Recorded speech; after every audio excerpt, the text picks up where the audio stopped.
Well, hey there, everyone. My name's Brady. Welcome to The Fields, and thanks for spending part of your weekend with us. This morning, Pastor Travis will be teaching as we kick off our series called I'm Living My Best Life. We're excited to have you join us this morning. Before we continue our service, we'd like to take a few minutes and tell you about some things coming up for you and your family around here. Growth Track. The greatest day of your life is the day you were born, and the second greatest day is the day you discover why. Growth Track helps you discover your redemptive purpose and live the life God created for you. Growth Track happens every month in 4 consecutive Sundays, starting with step 1 on the first Sunday of the month, following our first service. Next Sunday is the perfect day to start. Groups. We believe that the best way to grow in your walk with God is to surround yourself with real and meaningful relationships. And that's why we value community so much around here. So whether today is your first time or the Fields has been your home for years, the easiest way to start meeting people is through a group. And these are so much more than just a quick handshake or a hello at church. Groups are where you can develop deep and lasting friendships that go beyond a simple Sunday morning. And this is what makes a church family so relevant and valuable to your life. To find the group perfect for you, simply sign up at thefields.guide. Shift. We believe that students are not just the next generation, but they can make a difference today. For those in junior high and high school, every month our students get together on the first Sunday night to hang out with friends and encounter God. So join us tonight at our Mattoon location at 4:30 p.m. for our Shift Super Bowl party. We'll be hanging out, hearing from our Charleston pastor, Pastor Tim, and watching the game. We'd love to have you join us. Thanks so much for being here with us today. Our Dream Teamers wearing green shirts can help you in any way while you're here, and we believe you're here for a reason. God has something He wants to say specifically to you wherever you're at.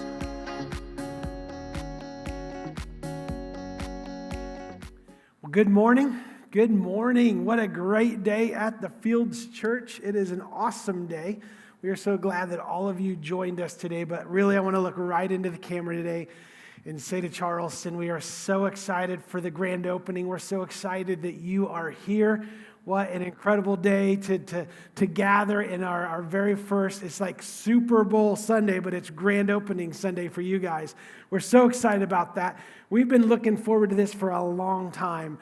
And I want to just introduce myself. My name is Travis. I am the lead pastor of the Fields Church, of all the locations, but for you guys, you've got incredible pastors. Pastor Tim and Cindy Guile, you are in great hands, and to be honest, they want to walk with you through life, and anything that you're going through, like that's what they're there for, and they get to shepherd and be with you, and you guys are in incredible hands. So you want to get to know them because they want to get to know you.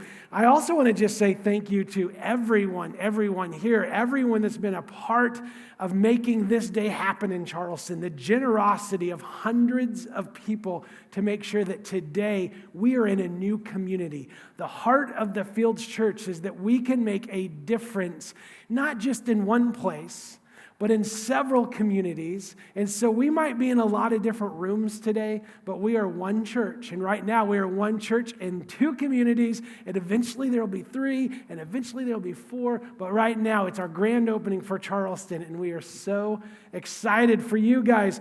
Let me just say this. If you're from Eastern, if you're an EIU student, man, welcome. I graduated from Eastern a few years ago, like maybe when you were a baby or even born yet. But it is my alma mater. I love EIU.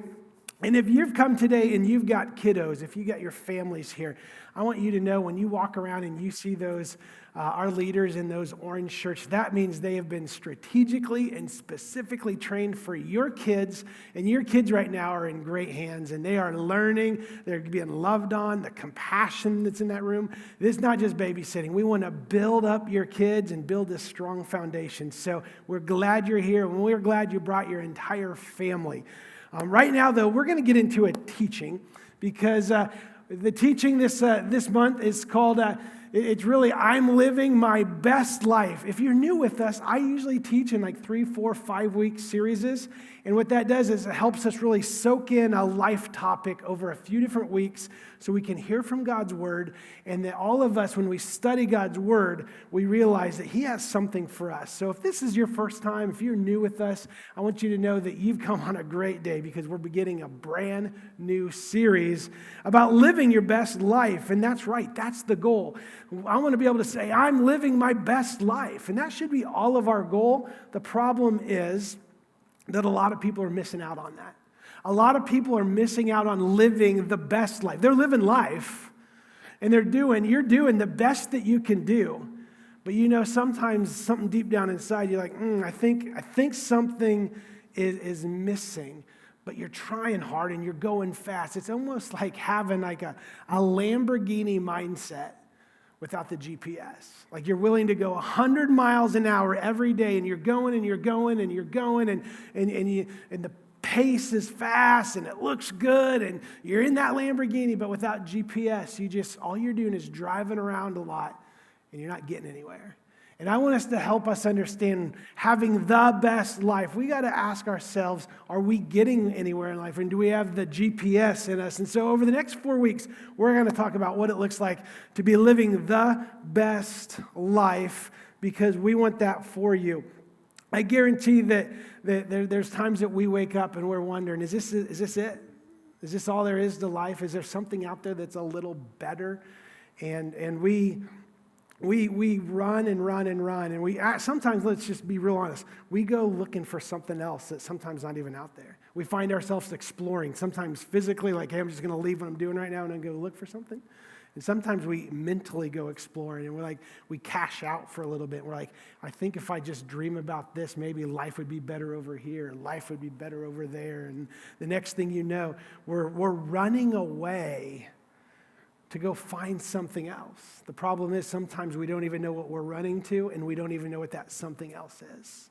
I mean, when I was 8 years old, 8 years old, I remember I was mad at my parents, mad at mom. I'm not sure what was going on, but I just knew that I was going to run away from home. And so I packed a little bit of a bag, like a little backpack, and I got on my bike, and I'm out of there, man. I go down the driveway and hit the road, and I drive down to the end of the road where there's an intersection, and I get off my bike, and I sit there on the side of the road at the intersection. I just sit there, mad, off my bike, got my little backpack, and one of the neighbors actually comes by and is like, you okay? Are you okay? I'm like, yeah. Running away from home, but my mom and dad said I can't cross this road without their permission. So I'm just sitting here. It's like, who hasn't, come on now, who hasn't ran away from home? Even my sweet wife, Joy, has ran away from home. When she was a kid, she backed a suitcase. She put all of her stuffed animals in the suitcase. She walked around the house, and she sat behind the back porch and just sat there because she wanted to run away from home. We've all done that. And as an adult, we still kind of run away from home. There's something in us that we just we want to run away. And as adults, it's because we're looking for something that we think is better. We just haven't found it. We don't even know what it is. And the funny thing is we just keep doing it. We pack our little emotional bags, we throw some things in there, and we go exploring for a better life. And it's scary at times, because sometimes we go mentally exploring for a better life, and we leave a lot of people behind, and we go down a road that we wish we would have never gone down. And you may be asking yourself, like, what is my best life? If you're starting some series called I'm Living My Best Life, what is my best life? What's that look like, Travis? What's it look like to have a best life? Well, you probably need to slow down your Lamborghini and turn on the GPS and decide, instead of just going and driving and exploring and just trying to get somewhere, what we really need to do is log into GPS and realize I need a direction, and I need a destination, and I need to get there. And over the next 3 or 4 weeks, I'm going to explain to you having the best life possible, what that looks like, and what we pack into our bags, and the important part of being who God wants you to live. I mean, we're in church today. Whether you're in a gymnasium, an auditorium, whether you're in whatever room you're in today, and however you're listening to this and watching this today, like, you need to live the best life. Maybe you're asking, like, can God really help me find my best life? I think He can. I think some of us carry so much guilt, we ask the question, would God help me find my best life? Does He even care about me? Have I gone too far? Does He care? Does God even give me any attention anymore? Or is He just way out there? God cares about you. He cares about us. I want to share a story today that really reveals the heart of God and toward us, toward me, toward you. And God cares about you despite your past, no matter where you've been, no matter how far you've explored, no matter how fast you've driven that Lamborghini, no matter if you've packed your bags and rode your bike out of town and said, I'm running away from here. God cares about you. Jesus tells a story about that. Jesus tells a story about how much God cares about all of us because people matter to God. And you're not an exception today. You're not the exception. You matter to God. So I want us to look at this, and it's written by Luke. So Luke, the book of Luke is found in our New Testament, and one of the gospel writers, Matthew, Mark, Luke, and John, they told the story and the life of Jesus. And Luke was a physician. He was educated. He was well respected. And when Luke writes these things down, we lean in and listen to like, okay, I want to hear a little bit more about the life of Jesus. And so when you read the book of Luke, you're getting a window into the life of Jesus. And at this particular moment, Jesus is talking to a crowd, and he's explaining some things because people were wondering who Jesus was and why he was hanging out with a bunch of people who weren't the religious elite. You can follow with me today. It'll be over on the screen, but you can also get your phones out. You can go to thefields.guide and all of our teaching notes in there. You can go and look at that as well. I really encourage you every week to use your guide, and you can just click right on the teaching notes, and you're going to be able to see right along with me the story. So let's dive into Luke here. Jesus is telling them this story. Who is they? They are the people wondering, why would Jesus hang out with just people like us? This is what he said. Jesus told them this story. A man had 2 sons. The younger son told his father, I want my share of the estate before you die. Now let me just say something real quick. So there's 2 kids, and this is about the second son, and the second son is the second-born. If you've got kids, you know there's a difference sometimes in personality of firstborn and second-born. And so the second-born, he was free-spirited. He was wanting to live life his way, not dad's way. He was ready to go do something completely different than what he was grown up, living. It could have been as simple as he was kind of sick of the rules. Maybe he was sick of the farm life. Maybe he was sick of working. Maybe he was sick of living in the shadow of his older brother. We really don't know all the motivation. All we know is he was searching for something better, but on his own. He thought he had a better way to live life, and he was willing to cash in and say, okay, Dad, give me what I've got, and I'm going and doing this on my own. That's exactly what he did. He decided, my way is the best way. Now, my wife Joy, last year we decided to remodel our house, and I'm not good with tools. That's just not the way I'm wired, and you don't put power tools in my hands, And so we had to hire to get a lot of it done. But there was a part of me that I'm just cheap enough that I'm like, I can do a little bit of this myself. And the only thing that I could really visualize myself doing was the demo. We were going to take out a wall and take out a couple things. I'm like, I can do that. Who can't take out a wall? And so I borrowed my dad's Sawzall, and we're going to take out this wall, and I'm cutting out chunks of drywall. And just at first I was a little timid. I'm like, just take out a little chunk. And then all of a sudden I'm like, this is pretty easy. This blade, this knife, power tools, and I'm going down this line. I'm cutting down this huge chunk of drywall. And as I'm going down with this saw, all of a sudden it's like, pop! And there's this big flash. And all of a sudden there's this smoke. And the next thing I know, I literally cut through a live electrical line. And it just popped right in front of me. And I was burning down the house kind of a feeling. And I realized maybe, even though this is just the demo, I still probably should have got the professional to come in and do it the right way. But everything within me is I got this. I can do this on my own. There's this thing called DIY, do it yourself. And you watch enough of those TV shows, you think you can build a mansion on your own. I couldn't even tear down a wall. About electrocuted myself and blew up the house because I was doing a little bit of DIY, do it yourself. And this is what the second born of this story is doing. He's like, you know what, Dad? I'm going to do it my way. I'm going to do it myself. So give me my money, give me my inheritance, and I'm going to go out on my own and do my life my way. And so what happens is, check this out, a few days later, The younger son packed up everything. He packed up his belongings and he moved to a distant land. And there he wasted all of his money in wild living. And about that time, his money ran out. There's this great famine that swept over the land, and he began to starve. See, he wanted to pack up and he wanted to go to a new land. He wanted to say, you know what, I bet that over there is better than my dad's place. I bet if I get on the other side of the fence, I bet if I go to the other area, I bet if I do things that I want to do and go somewhere else, it's going to be better.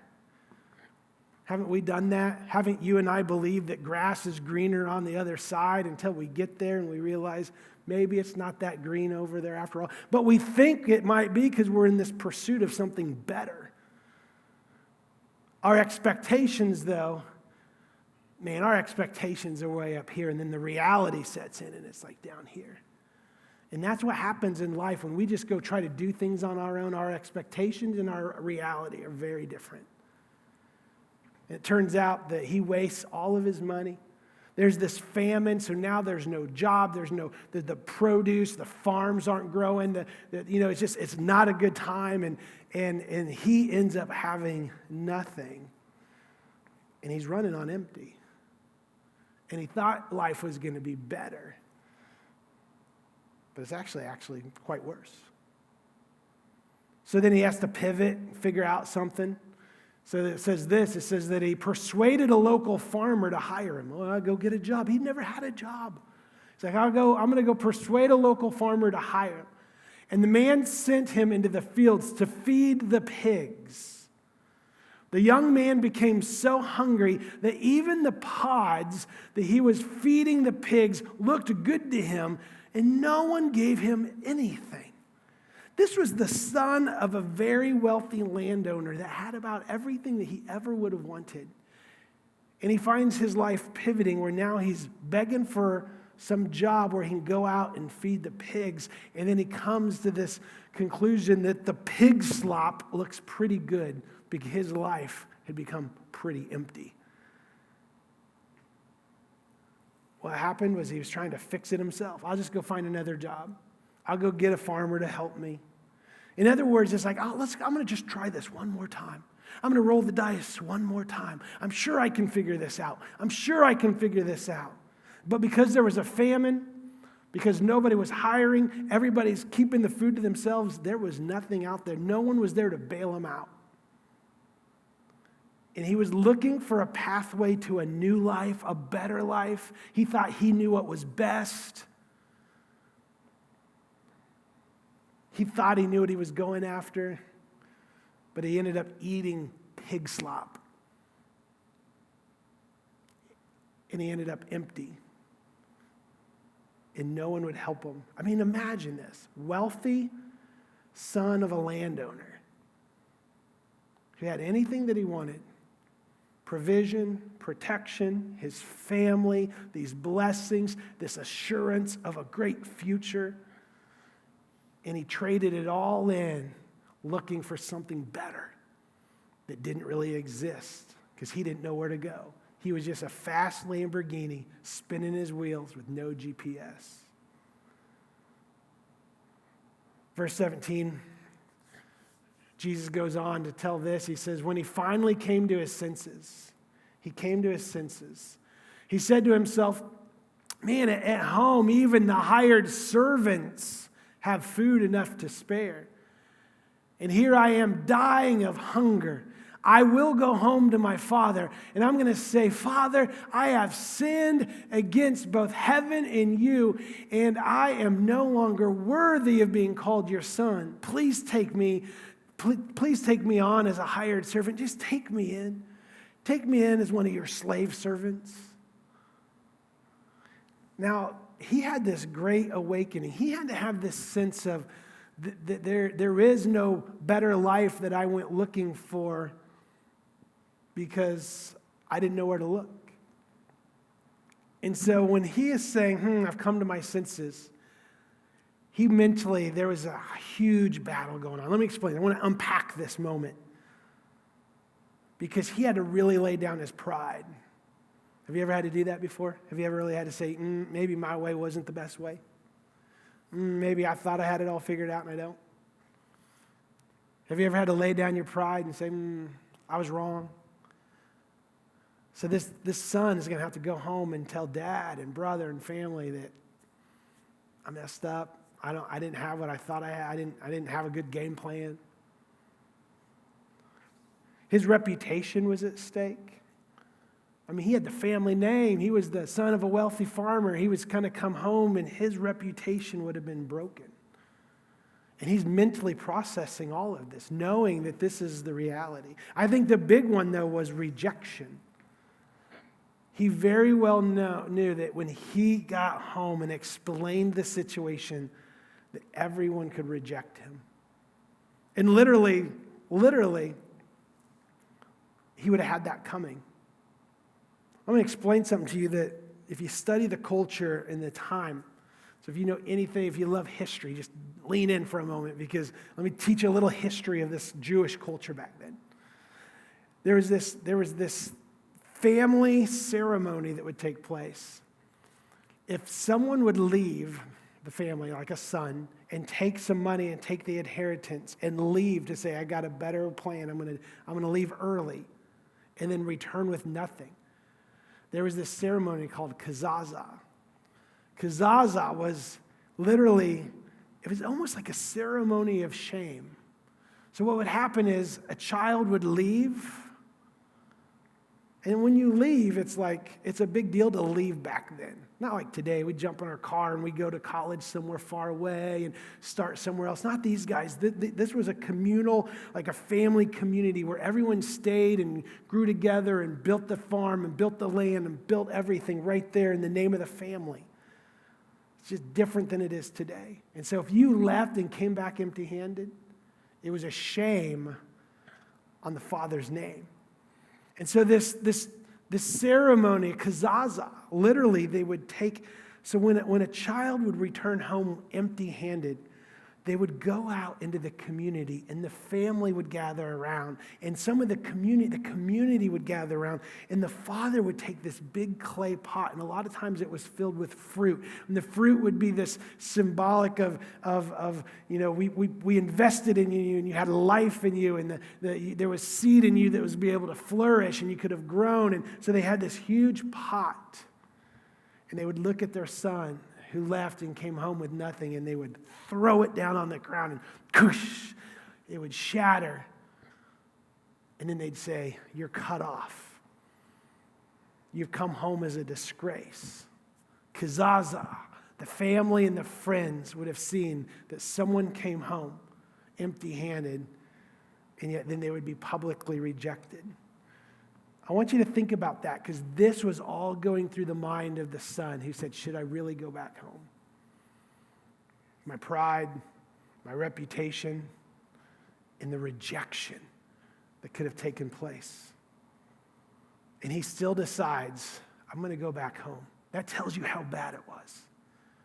So he decides to go back home. Jesus continues to tell the story. He says, so when he returned home to his father, while he was still a long way off, his father saw him coming. Filled with love and compassion, check this out, the father ran to his son. He goes on to says he embraced him. He kissed him. His son said to him, Father, I've sinned against both you and heaven. I'm no longer worthy of being called your son. He's like, Dad, I messed up. I'm sorry. His dad says that he ran to him when he was a long ways off. Let's think about this for a moment. A long ways off. That means Dad was looking at the horizon and he saw some figure. He sees someone walking and inside he's like, is that my son? Could that be him? And you can just know that if a dad was wondering, man, is that my son? Is that him coming home? You can believe that the community and other family members had been whispering in his ear, your son's never coming back. Like you gave him all this money, he left. He's not coming back. And then there was this famine. So there could have been the whisper of your son is probably dead. Your son is empty. And he's looking and here's someone walking. And you kind of, a father kind of knows your kids. And you're like, it looks like him. And there must have been something that triggered, and he's like, that's him. a long ways off, and he's looking and he's long, and he's like, there's my son. And what did he do? It says that he ran after him. Now remember, this is a royal, wealthy landowner. He would have had this really long robe on, and what he would have had to do is hike up his robe and take off running. And back then, that would have been so undignified. He would have showed his bare legs to people in public, and back then, you don't do that. Don't show those little pretty kneecaps to people that don't need to see the kneecaps, because it was just in that time culture, you don't do that. He's hiking up his robe and he's running to his son. And his son's like, I'm messed up. He embraces his son. He kisses his son. He's like, I'm so glad you're home. Think about it. How awesome. And this son, he would have been a mess. He would have been completely unkept. He wouldn't have looked wealthy anymore. He would have smelled. He'd been with the pigs. It's just a complete mess. And what's dad do? He wraps him up. And this is what the father says. He's like, oh, I can't be your son. I can't be your son. Goes on, and his father says this, but his father said to the servants, quick, bring the finest robe in the house, put it on him, get the ring for his finger and sandals for his feet, and kill the calf that we have been fattening. He goes on and says, we must celebrate with a feast, for the son of mine was dead. He is now returned to life. He was lost, but now he's found. So the party began. The celebration began. No busted pot. No kazaza. No rejection. No community shame. A father that says, go get him a robe. The finest robe. A robe during that time represented royalty. He said, yeah, go get him the finest robe. Go get him the ring. A ring at that time would have had the signature of the family name or a letter on it, and a ring represented authority. Put the robe on him. He's royal, he's wealthy. Put the ring on him. He's a son with authority. And get him his sandals. Why sandals? Because the slave servants didn't have shoes. He's like, my son's not a servant. He just begged to be a servant, but you're no servant, son. You're my son. Put on sandals, put on these shoes, put on your robe, put on this ring. And everything in the son would have went, no kazaza, no rejection. No, dad just wraps him up and says, you were dead and now you're alive. You were lost and now you're found. You were running and exploring and trying to find a better life, but you realize the love of the Father, that's the best life. A lot of times we think that we listen to a story like that and we begin to picture it ourselves as the son, and we think, oh, the main character of the story is the son. The son that went wild living, and the son that ran off, and the son that did his own thing. And it was all about the boy. It was all about the son. I really believe in this story, the central figure is the father. It's really not about the kid who took off. It's about the father who received him back in. He did not shame his son. He did not reject his son. He loved his son. He welcomed his son back in. He was waiting for his son. He was looking and going, I think that's him. He threw his son a party. He's celebrating that his son has come home. I'm going to tell you, it doesn't matter what our past is. It does not matter how far you've explored and how fast your Lamborghini's been going with no GPS, and you've been spinning your wheels and been driving everywhere and looking for something better. It doesn't matter where that road has taken you, even though some of our roads have taken us down a pretty dark past. It just doesn't matter. When I was at Eastern, when I was a student at Eastern, so I went to high school here in the area, and then I went to EIU, and I'm sitting there in Charleston at EIU my first year. it's a big difference. You go from living at home and living with your rules, and the next thing you know, I'm in Thomas Hall, 3rd floor, right over there on EIU's campus, and roommates and some friends from Chicago that were my roommates, and next thing I know, no accountability, and I'm doing things that I didn't think I should be doing, I shouldn't be doing, and I'm getting really heavily involved in underage drinking and partying, and grades are slipping, and I'm doing things that I was going down a road that if I kept going down that road, it was going to lead me into a lot of trouble. And I remember the night I went to this party and tons of underage drinking, a lot of stuff going on that shouldn't have been going on.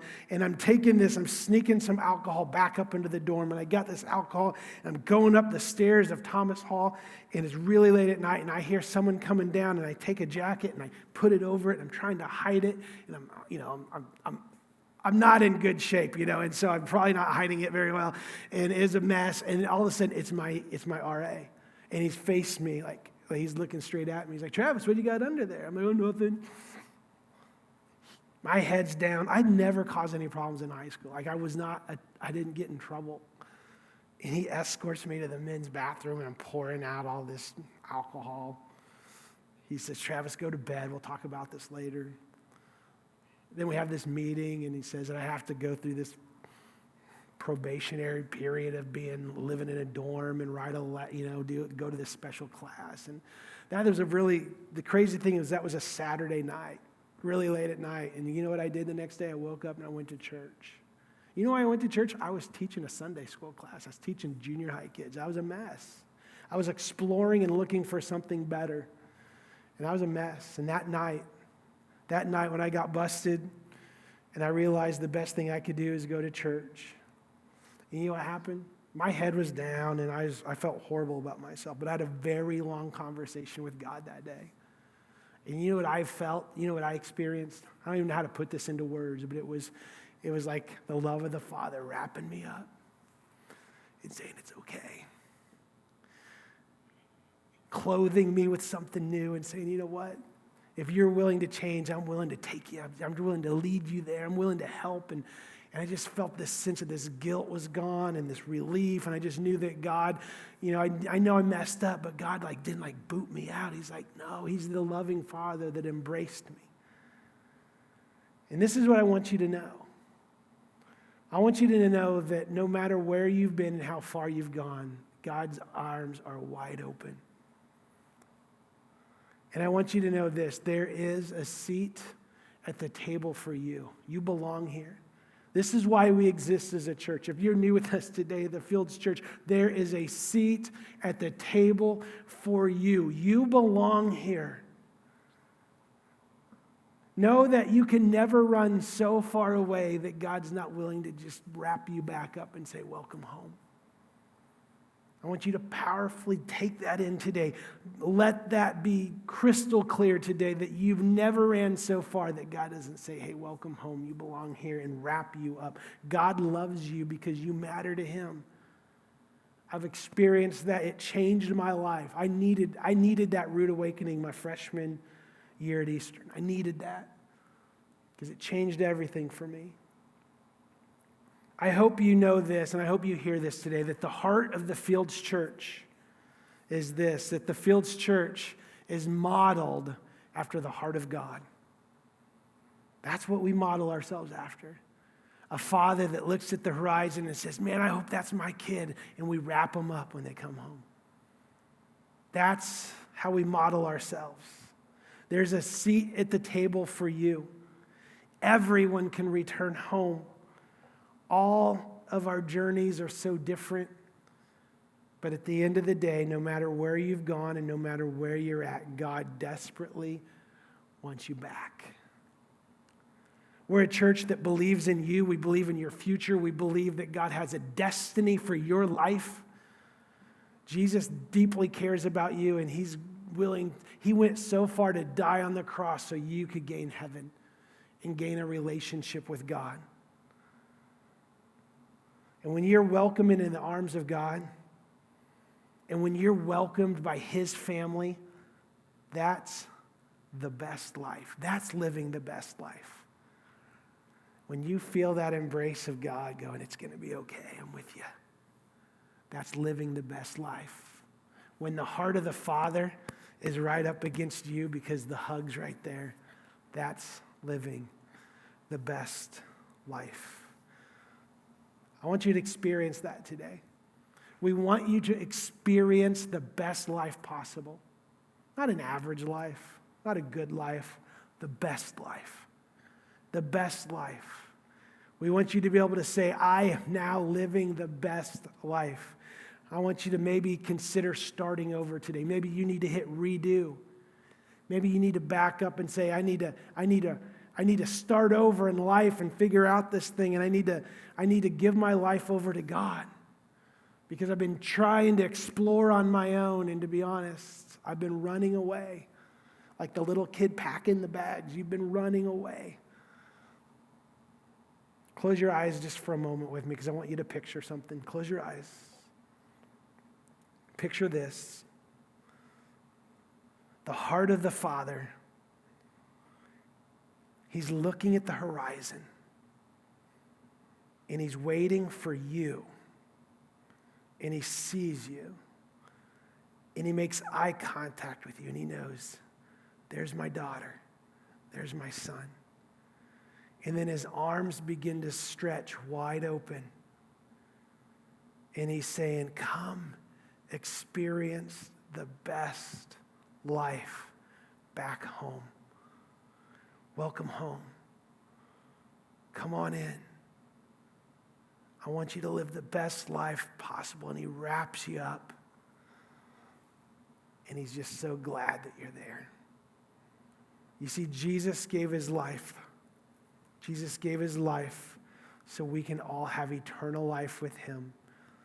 And living a life and having a real relationship with Jesus is having the best life possible. In all locations today, let's pray together. Let's pray.